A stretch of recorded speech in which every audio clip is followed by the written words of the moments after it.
Greetings again in the powerful name of Jesus in Matabele podcast. We like first to thank you for liking our video, subscribing. I see the number is really going high.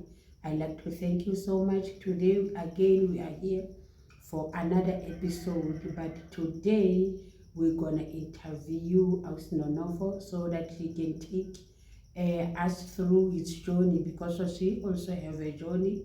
She also have something to teach us, to show us, because some of the things when you see, it's like they are good, but in fact the Bible said some ways it's like they are good, but at the end of it you'll find out it's wrong.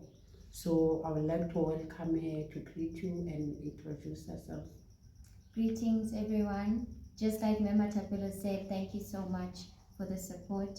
Today I'll be speaking about my testimony and what I've learned so far, what I've gone through. So yes, that will be today's episode. Okay, thank you. Before we can start, I would like to say a small prayer, and then we go to the Word of God, and then after that, we're gonna listen to Asnonofo's testimony. Can we pray, please? Modimo a lokileng papa ka lebaka la Morena Jesu, re sa tlo qala hape ka jeno, re kopa Modimo a ka lokileng moya wa hao o halalelang ebe ona o bang teng. Modimo a ka lokileng sohle se tlo buahala mona ebe se tlo thusa bana ba hao.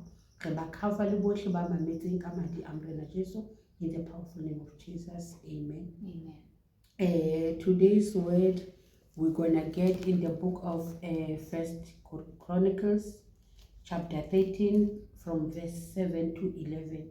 So Osnanofo will read it for us. So they carried the ark of God on a new cart from the house of Abinadab.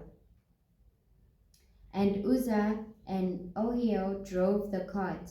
Then David and all Israel played music before God with all their might, with singing on harps, on stringed instruments, on tambourines, on cymbals, and with trumpets.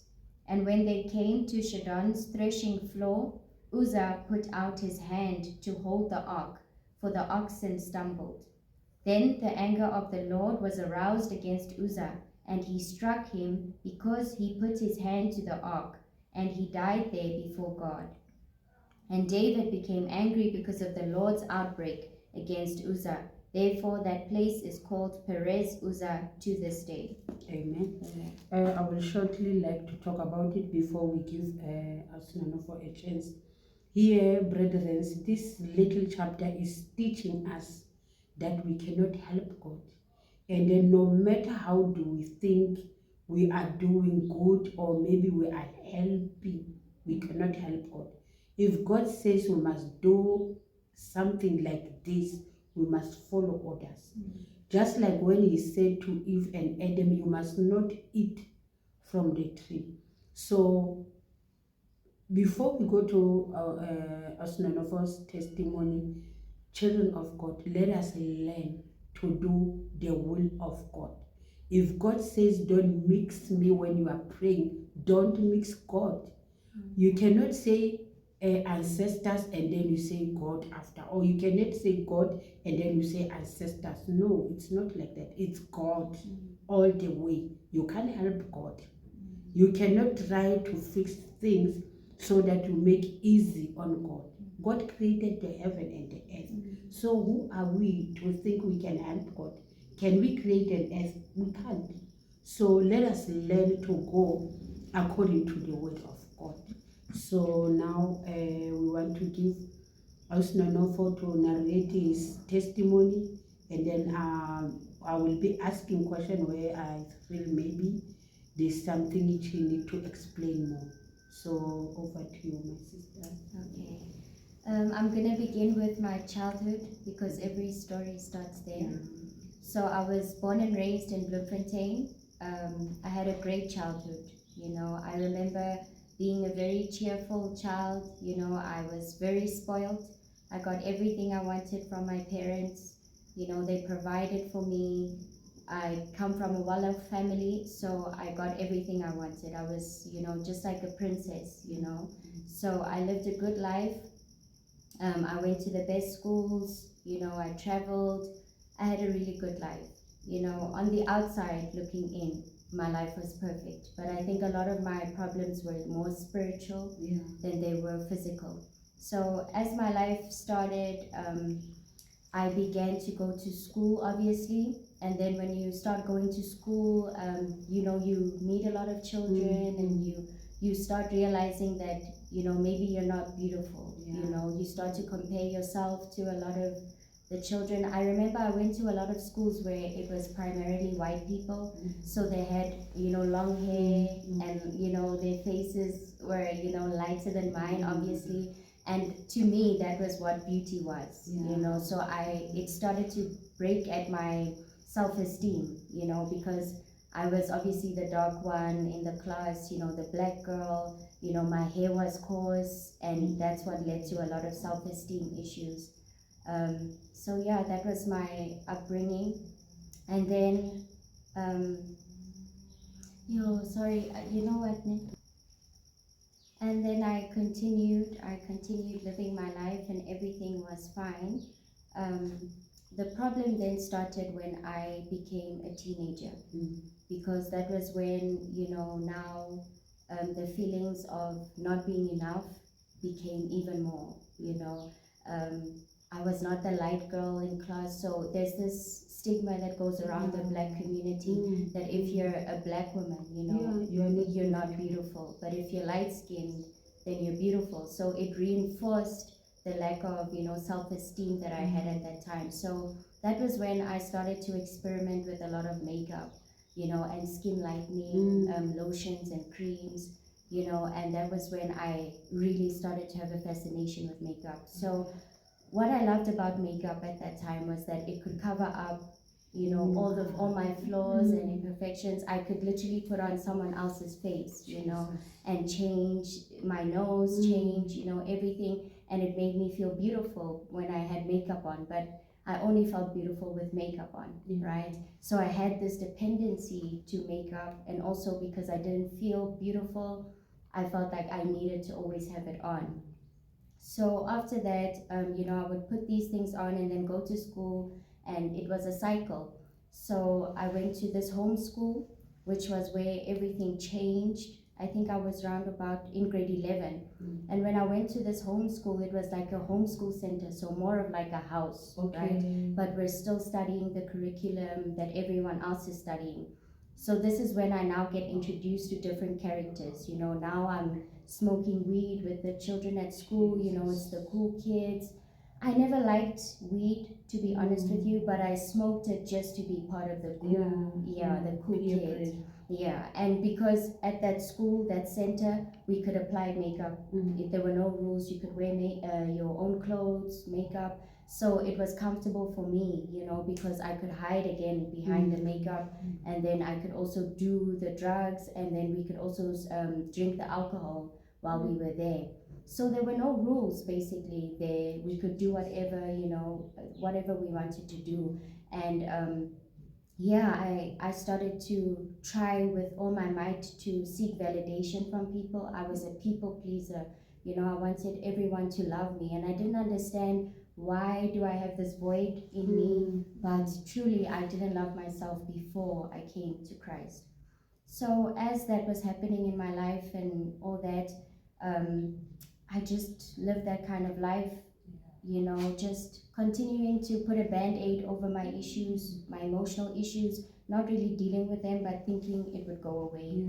And then, that's how my life went. After that, I then decided, I'm going to study. Obviously, you finish matric, and the first thing that came to mind was makeup, because I knew that if I could be a makeup artist, I will be able to apply the best makeup on myself to again cover up, the way that I used to view myself, because I had a lot of self-hatred, And then I went into that course, and I was like very interested, and I learned that there were massages involved, there were all these things, and that interested me even more, Sorry, I just want to ask, when you go to the school of makeups, massage is also there? Yes. Okay, it's not another course. No, it's one course. So the course is somatology. That's the name of the course, but It has many things in it. Oh. There's what some people do it only for a year. Mm. Some people it's 2 years. I did the 3-year course, Okay. which is inclusive of like many more massages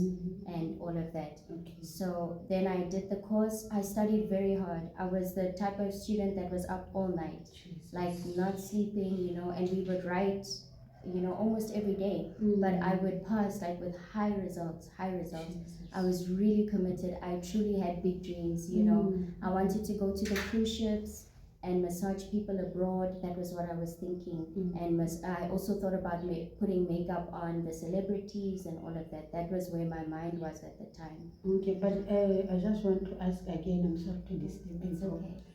The void that you said you felt, how was it now? Do you feel fulfilled, or there was still that void? When I'm now in school? Yes, now in a tertiary, or it's a no, it was not fulfilled at all. In fact, it was getting more and more and more, Okay. you know, because now I'm obviously also in fornication and all these things, so it's growing more and more. Because you know, when you have sexual encounters with people, we don't talk about this, and I don't understand why we don't talk about it, why we're so embarrassed to talk about it. But it creates more of a void in you, you know, because the more you sleep with people, the more it's an exchange. Amen. You're losing yourself, Yes. you know, and it's empty. You feel emptiness. And even after the act, there's so much shame because this person is not your husband, you know. So the void was actually bigger than that. But when I studied and was working hard and whatever, the void I distracted myself with the thought of, you know, I'm going to make it big and go into this. So after that, I continued to study, and I was now done with school. So after school, this was when things start to unravel. Now I lose my grandmother. So my grandmother was like my mother, you know. I loved her so much. She played such a huge role in my life, you know. She was the first person in the family to be saved.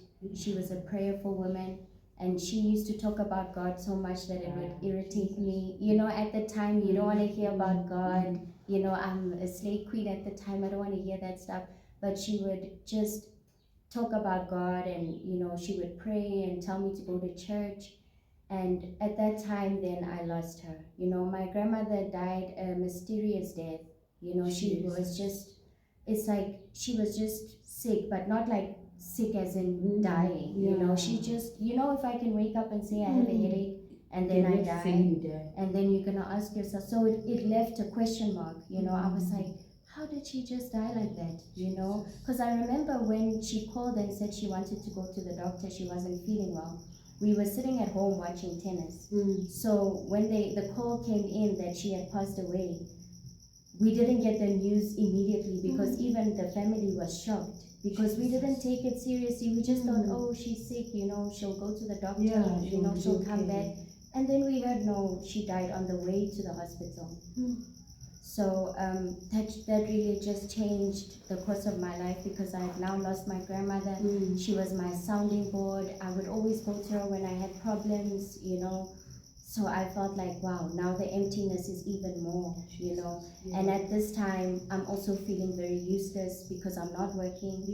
You know, I'm just sitting at home. You know, the life that I was living, I was like a couch potato. Okay, now you were done with the school. Yeah, now I have my qualifications. I'm sitting now, nothing, and I'm applying. Like, it's not like I was just sitting. I'm taking CVs everywhere, but it felt like this is, you know, there's something that's been done to me, because my marks are perfect. Like, I have all the qualifications. I have an international qualification. Why am I not working? So when she passed away, now the void is bigger, because she's gone and I'm also not working. And then there was a suggestion from someone who was not saved, you know, that, you know, there's someone that can help you, you know, to figure out your life and whatnot. So, okay, I'm desperate at this time. I'm like, you know what, let me just take this suggestion. So we go to the first healer that I ever went to. And this healer, you know, she was a very nice lady. I went there, and then, you know, you take off your shoes, you walk in, and then that whole procedure with them. while she was talking to me, I felt like, okay, maybe let me give this woman a chance, because she was using water. Okay. So at that time, I didn't understand that water is still not, it's the same as using muti, So she was using water, and there was essential oils and things that I also used in my course. So I was like, okay, no, there's no harm in this. She's a good woman. This is good. Let me just hear what she has to say. So at that time, I was possessed by a lot of demons. Yeah. And I remember at this time, I would be sitting in a room and I would see things that people are not seeing. I would be in the room and these demons would torment me. So they were trying to make me feel like I'm crazy and isolated. So I remember that I would be sitting somewhere with people and I would just see a shadow passing here. I'd feel it at the back, and it would sort of try to show me that we've covered your surroundings, so we are here with you everywhere. And I would be walking down the street, sometimes I'm looking back, I feel, you can feel, and even on my back, I would feel like there's something latching onto me. So when this woman told me, what has been going on in my life, I was like, wow, yes, this is true, this is really true. This woman will help me. So then she gave me a list, how they give you a list, buy this, buy salt, what.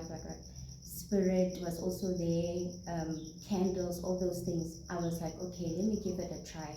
So I went and bought the stuff, and then later, a few weeks later, I went for the bath. So in the bath, there was this long stick, a long stick, and they put the bath right in the middle of the room. And these people that were helping me, I was like, okay, let me put my faith in these people. When you want things to work out. But a lot of things were not making sense, but because I was so desperate, I just thought, okay, let me go with it.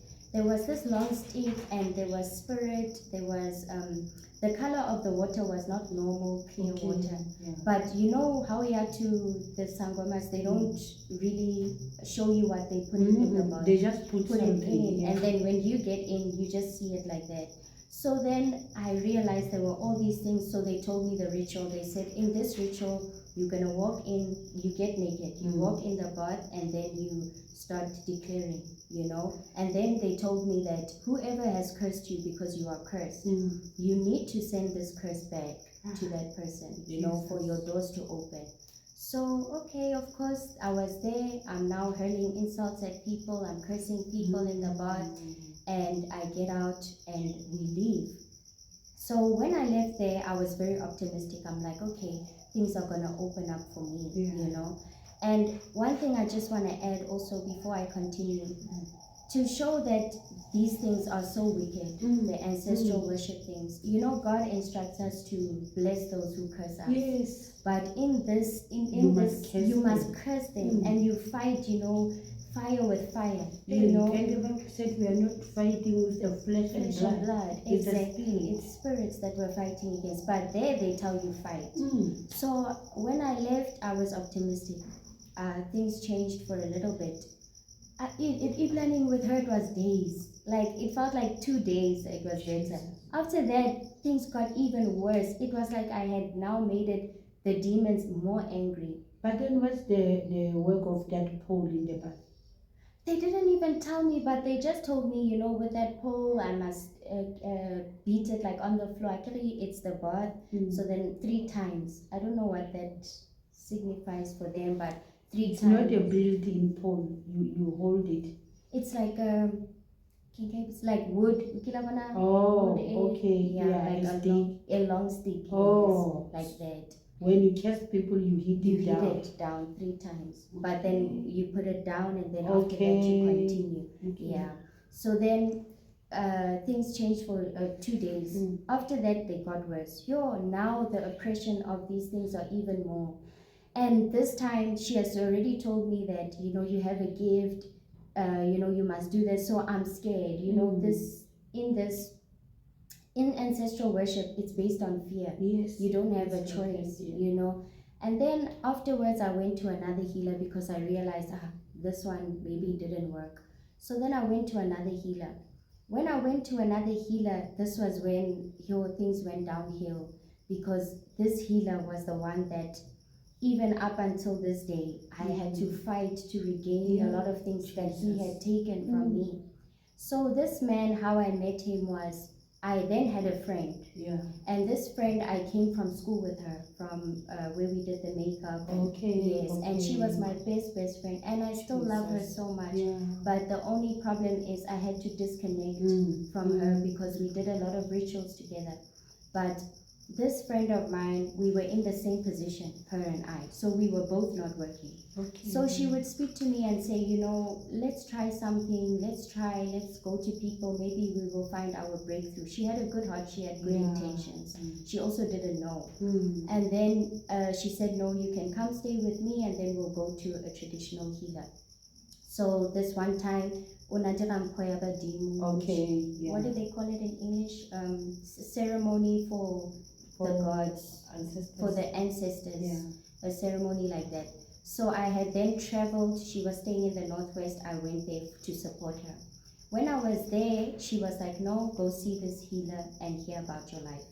So I went to see the healer. It was the same protocol, you know, the same thing that you do with all the other sangomas. I met him. This man was calm, cool, collected.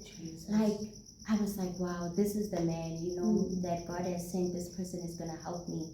So when I'm now sitting with this man, he starts telling me, your gift, you know, your gift is powerful.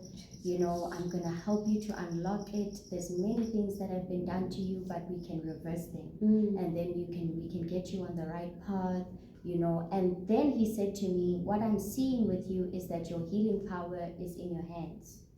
So he said, now how are we going to align this? When you massage people, you will dedicate them to your ancestors so that the ancestors can heal these people, because he said they work through your hands. So I was like, wow, I'm honored, you know, I'm going to start massaging people, because I was not working but practicing, still massaging other people. And then I was like, okay, I'll do that. And he was like, yes, so continue to come to me and then I'll help you. So I end up leaving and everything goes back to normal. Then I start going to this man. So now when I go to this man, he sits me down and he says, you know what, you can come to my church, because he had a church also in the same yard. So now you are permanently living with your With friend? my friend, yes, in the Northwest. Now I'm living there. But it started off as I'm coming for the ceremony. Now I'm just living there. And when I'm living there, this man is like, no, you know what? Because I understand your situation, I'm not going to let you pay. You know, I'm going to do everything free of charge for you. That's how much I see a bright future for you and I want to help you. So I'm taken by this man's kindness at that time, what I thought was kindness. I was like, wow, you know, this man is helping me. So then I start going to these ritualistic baths. It's now every week, like 2 to 3 times a week, I was going there. Does he explain the bath?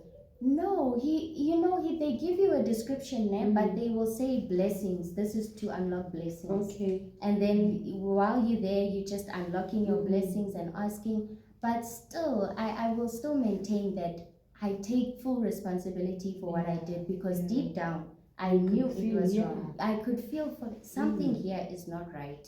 Because even in that man's consulting room, it's a darkness, a heaviness. You can feel it. Even when they speak, you're so fearful, because there's something about them. I think it's the medicine that they use that causes you to be fearful of them. So I started doing these ritualistic baths, and as I'm doing these baths, nothing is getting better. It's actually getting worse and worse than before. Like every time I would go for a bath, it would get worse. So now the depression is even more. The torment of these demons whom are disguised as ancestors or angels, but they are so forceful. You know, even when they come to you, Mematape, they come in the form of your grandmother. Yes, you see your grandmother coming, and then you speak to your grandmother and you are so taken, and because you miss her so much, you end up doing a lot of things. So when I was there, we were doing a lot of those ritualistic baths. My friend and I, we were told we were spiritual twins. So a lot of the curses and the things that we did it together, and we were told our ancestors are now, they've merged and they've won now. It doesn't even make sense. But then that's what they told us. So we were going to mountains, rivers, you know how they, to caves. We were doing a lot of things, because I remember even after this man, because this man did a lot of things. And I was very conflicted as to should I speak about this man, because he did so much that he even moved from where he was staying Imagine. to go stay in Bloemfontein and follow me after I had left. And I think he had a family. He had a family, he had a wife, he had children there. He left even the church and was starting now to, and even when he left, he said, don't tell anyone from the church. It's just a secret. I want it to be between me and my ancestors, but I'm just telling you. I remember there was this one day, Mema Tapelo, where this man, he would mix things for me to drink. I didn't even know what was in it, but I would just drink it. This one day, I drank something that this man had given me, and then he said we must go sit outside and then we'll come back one by one. Okay. So now he's starting to create conflict between my friend and I. So when I come into his room, he says, you know, you must watch out for your friend, because now she's starting to do things, and now she's jealous of you, she's this. When I leave the room, he says something about me to her. And then when we would get home, there would be tension. Now I would feel for it. I'm no longer welcome here. I remember we even got into a massive physical fight with my friend, which was orchestrated by this man, you know, and he did so many things, he caused so much. There was anger and animosity. Our friendship was just breaking up. And then eventually my friend was like, you know what? There's another healer that I want us to go and see, because I'm no longer trusting this man. So then we went together to this healer. This healer was working for ZCC. He's from the ZCC church. So they have their own diakhe. Oh yeah. When we were there, it was a group of these men. And you know how indoctrinated you are when you are in those things. These men, they themselves, they were already oppressed. And they already had demons. Yes. I remember they were drunkards. They were drinking spirit, drinking it just like that. They didn't have anything. And you seek help to I'm this seeking help from them. They don't even have a Jesus. job, but I'm asking them to open a job for me, doors for a job for while me, they can't do it for themselves. But at that time, you don't see those things. Now we are now going to these men. Now my life is even worse than it's in shambles, like shambles. Now everyone is bewitching me according to these people. Everyone is against me. Now I'm cursing people more and more than before. I began with asking. You ask your ancestors, please open up this door, help me with this. Now I'm a full-blown witch. God is nowhere to be mentioned. Nowhere. Even when you patla, because I remember I would patla, which is communicating with the ancestors, at 12 at night, midnight. When you're in the kingdom of darkness, you don't sleep. They would wake me up. I have to light the white candle, the yellow one, the blue one. I have to call the ancestors from my mother's side, my dad's side. I have to now throw money on there. I have to take snave. Do all those rituals while people are sleeping. I'm busy asking. I don't finish asking, and I don't get anything. And that was what was happening. Mama Tapelo, when I was with these ZCC members, the things we were doing, they would get transport. We would go to these places. At the mountains, we were there. We would be naked. We would go to, I remember there was a time when we went to this cave. And when we got to this cave, these men were like, wow, the mother of nature is here. You guys are really anointed, because for her to be here when you guys are here. And I was confused. I didn't understand things of the spirit, but I was like, wow, okay, I don't know what that means, but okay. So they're like, no, you need to always throw money into the river. You need to always be coming here because you're children of the water. They said my friend and I were from the water. And this prophecy was a prophecy that would always come up in my life, that I'm a child of the water. Yeah. And they would tell me all these things. So I remember they were doing a lot of things. We were doing a lot of things. I'm including myself. There was this one day, these ZCC members were fighting with a Sangoma somewhere in the same area. And when we got there, we got into their yard. There was a what do you call it? Inkare, a star? It's a place. No, Pentagram. Pentagram. Yeah. There was a pentagram drawn on the floor. Actually, we're there, we're bringing our ingredients for them to mix and then we're going to drink. When we get there, there was a pentagram on the floor. So when I'm about to walk, they're like, no, don't step on that pentagram, it's for someone else. So then I'm like, okay. So we just walked around. We come into the yard, into the house. When we get into the house, it's a big celebration. People are happy, they're laughing. They're like, yeah, she's dead. So we're Who's confused. Dead? My friend and I are confused. We asked them, who's dead? They're like, that lady that's been on our case, that Sangoma that's been on our case, we finally killed her. She's gone.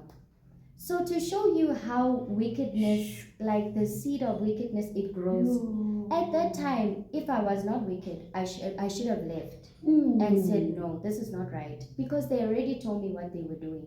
But because I was also wicked at that time now, I'm also there celebrating, we're there, we were drinking the stuff there because there was alcohol there, we were celebrating. So I say that to say this, in this practice, there's a lot of evil, but we turn a blind eye. We turn a blind eye, and that was what was happening there.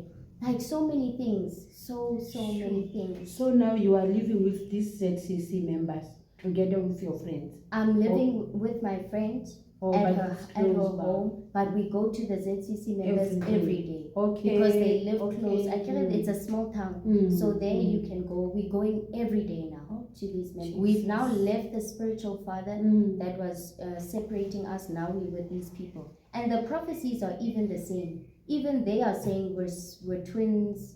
Our ancestors are fighting together. We are now doing this together. So we grew a dependency with one another because we're in the same place in life. She's not working, I'm not working. And then eventually, we end up drifting apart because the fights that were happening between her and I, it was too much. Too much. So then I left from there. When I left from there, that was when I got home, and then I realized that, wow, all of this for nothing, because I'm still in the same position. And I hear when you talk about them, you always say the healer. But what did they heal? Nothing. They are not healers. They're not healers, and they call themselves Mabone. Like they can, but they can see, but they're only seeing what the devil wants them to see. They're not really giving you anything fruitful. You don't gain, you don't grow spiritually the way you're supposed to. You don't have a relationship with God. No, they are making sure that you are making a distance from God. Everything that they do is just a distance. So at this time I get back home. So as I had already explained that I had issues with fornication, with lust, temptation, I struggled with that. So at this time when I'm back home now, the addictions are even more. I'm watching more pornography, because of the heaviness that I'm feeling. It's like I can't talk to anyone, and the shame also attached to that, because people don't talk about that. And I'm feeling this shame, but I keep going back, and then I would know it's wrong, but I go back again. So when I'm home now, I'm thinking, okay, I'll try another healer. So I didn't learn my lesson. I went again, found another healer. Now this healer it's the same thing as this previous healer again. He has a church also in his yard. They are there. They are slaughtering chickens. There's all this nonsense happening in that church. We are falling over. At this time, I begin to also start to prophesy. And as I'm prophesying, people would say, wow, you're telling the truth, this is really happening. But I could feel that when that time comes to prophesy, I'm making weird sounds, like something is taking over. Is taking over, and I would even black out, because I remember the one time people were like, you were sleeping on the floor for such a long time, because I went into trance, and then I started to prophesy, and then I just fell. So when Jesus. that would happen, people didn't see that it was the demons manifesting. Now they're saying I'm prophesying. So we were going to that church. I was going to that church, and things are getting worse and worse.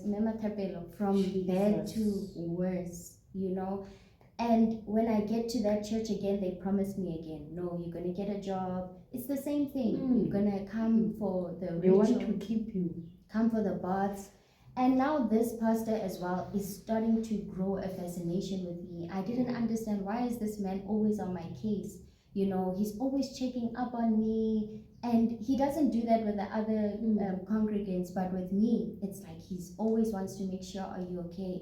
So I'm going to this church now, and as I'm going to this church, I remember my anger. I start to have even more issues with my anger. So when I had issues with my anger, you know, family members had come over. I remember they were coming from Uppington. When they came, I went through this trance again that you would usually come, which they call Moya. Okay. When they say you in the spirit. But this in the spirit they're talking about, I was beating people up. Like, you see how tiny I am. I was punching like people. When I woke up the next morning, people had like blue eyes. Jesus. And they were like, no, you were fighting everyone and whatnot. So when I tell this pastor, Kove, no, you know, I was beating people up last night. I don't know what happened to me, but Moya took over. He's like, no, that's perfect, because it is showing that your gift, how powerful your gift is, you know. He's like, no, it's very good, because that's your gift, and your ancestors, they don't want to be played with. You need to go and get initiated, you know. He's like, your case is severe, you must get initiated. So as this man is telling me these things, I'm like, oh, but I don't want to go through this, you know, but let me just, anyways, I start to surrender. I now start making peace with the fact that I'm going to go underwater, you know, I'm going to go there. So he told me, he's like, no, you're just going to need a cow, you know, your family will need a cow when they come and get you. So what scared me about what that man prophesied is he said to me that when I go underwater, I must go there alone, you know, and then when I get there alone, my family or other people must not cry. They must not cry when I'm there. During they the can day know. or midnight, because I know they like midnight. He didn't specify on the time, but when he was just telling me, it was like he was preparing me, you know. And then he said to me, no, they must not cry, because then you will die underwater. Jesus. And then it made me more scared, because I'm like, obviously they're going to cry because I'm underwater. And I had asked this, even the one before, the Sangoma before, how will I live underwater? And he was like, no, I'm from underwater also. You're going to live. You can breathe there. You can eat. I'm like, what do you eat? He's like, no, we eat mud. But then when you look at it, it looks like food. So you tell me if that man did not know what's happening, because he knows that they manipulate your mind and all that. Because he can see it's a mud. Mud. But it's like food. It's like food, and you eat, you get full. He says they teach you all these things underwater. So I start to prepare myself, Mama Tapelo, to be honest. With my mental state, I was like, okay, this is my only way out. So now I'm now back at home. Now I move from back home, I move to my sister's place. So at my sister's place, I'm now staying there. So now my depression is even worse. Like even worse, you know. I remember I was suicidal, you know. I had tried to take my own life at the time, but God saved me again, you know, because I had wrote the letter, I'd made peace, I was ready to go, because I was like, there's no way out of this, you know, because my ancestors were now coming in my dreams and forcing me, you know, like, you must do this for us. We won't open any door until God doesn't even force us. They were like, until you come to us and we teach you all these things, we won't open any door. So I felt like, yo, there's nowhere to run here. I have the spiritual husband, you know, I'm constantly having sex in my dreams. I'm addicted to the pornography. I'm addicted to alcohol. You know, I have this anger in me. No relationship is lasting. Like, I don't have friends. I don't have anything, because these spirits are just distracting everything I touch. It's like people don't want nothing to do with me. So when I'm now living there, I'm like, okay, you know, let me try one final healer. So Sorry to take you back a bit. You said you tried to commit suicide. How? I drank a box of pills. There was these pills, and these pills are made for heart condition, so they're supposed to regulate the heartbeat. So I had thought to myself, if I can drink all of these pills at the same time, then that means that obviously I will go into cardiac arrest, and then I will die. So you did drink it? Yes. So I was like, okay, let me just. I was done. I'd even written the letter and Jesus. everything, and then I just drank it. I prayed before. That's the funny part. You see, we always know that there's a God. We all know. Jesus. And then I prayed, but in my mind I was like, okay, let me go back to my ancestors. I'm still indoctrinated. I'm like, let me go be where they are because this world was too much for me. So I took the pills. I drank. Sorry, I forgot what. Yes, so I had drank them and written the letter, prayed, and then I went to sleep. So when I woke up the next morning, I was like, how did I wake up? You know, when you're so angry, I was so angry. You take them at night? Yes. Before you sleep? Before I sleep. And so when I'm sleeping, I'm thinking, now You're done it's, now. yeah, it's gone. I'm done. I'll finally rest. So when I wake up, I'm like, Hebato, like, how did this happen? Jesus. And then I get out of bed, I'm so weak. I'm weak because I drank so many pills. I was like, how did this happen? So I just continued with the day, and I was depressed. Remember, like I was so done with life. Like I was, rock bottom. That was where I was. And then I continued in the depression. So when I had moved now and I decided I'm going to seek another healer, it was the same procedure. It's all the same, just a Always different, promising the same. but just a different healer.